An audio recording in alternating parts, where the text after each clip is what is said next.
Hello everyone, welcome back to the channel, or welcome if you're new. So, I know I've been drifting away from streetlights on my YouTube channel a bit lately. Been doing a lot of intruder alarm content, and I've still got intruder alarms everywhere.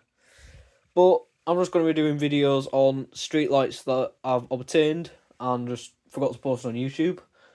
I've posted plenty on TikTok, so if any of you follow that, you'll have seen the recent purchases and acquisitions. So I've got this one, and there's one over there too, and I'm hopefully getting a few more in the next sort of week, 2 weeks, something like that, along with some more intruder alarms to do videos on. So this is one of them. This was bought about a month ago off eBay for the low price of 30 quid. It is a new old stock, I want to say 1960s, 1970s, something like that, AC Ford AC810. Now, these are the remote geared version of the AC850, and these could run 80 to 125 watt mercury vapor lamps, and they could also run GLS, which is basically the streetlight equivalent of an incandescent. These are extremely rare lights, because they were only in production for a few years before the AC Ford factory had a massive fire, in which they lost all the original castings and moulds to make these lights, and they couldn't make them anymore because all the moulds were destroyed. So that's why they're so rare. I think they were in production for about 4 or 5 years, but they were never a popular lantern to begin with. The AC850s were, but the AC810s were not.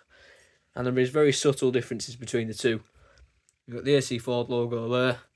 This is a side entry on the lantern. There's the spigot. And here's the clip, which can be a bit of a pain to do and undo. You've got to, obviously it'd be a bit easier if it was still in the column. You've got to push this up and then push this down. There you go. So you push that down and it comes off like that, and then you've got it. It's easier to do with two hands, but there you go. So that's the remains of the what do you call it? I can't remember what you call it. You know what I mean? Anyway, the bowl ring sort of thing. And yeah, there's your bowl, crystal clear. This is the polycarbonate version. There was a glass version. Obviously polycarbonate went yellow really quickly due to the heat of the NBF or GLS lamps, and obviously the UV exposure to the sun. So to get a crystal clear one is extremely rare in itself, never mind the rarity of, you know, a one with a yellow bowl. Inside it is really clean. It's never been outside. And yeah, there's your lamp holder. Very simple inside. Bare bones without gear. And then there's your 80 watt MBFU, 125 watt MBFU. So obviously when, depending on what lamp you were using, you'd move the lamp holder. So you see like there, that's for your incandescent or GLS, so 200 watt and 150 watt. And depending on what you were using, you move these screws and move the lamp holder. And there's your old chock block connector. And yeah, that's basically about it for the inside. I've not powered this up yet, I've not wired it. I'm going to try and get some mercury vapor gear for it. And yeah.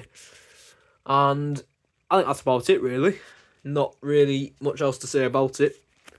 And yeah, I'll see you in the next one, which will be that light over there, which will be uploaded about the same time as I'll upload this. So yeah, I'll see you in the next one.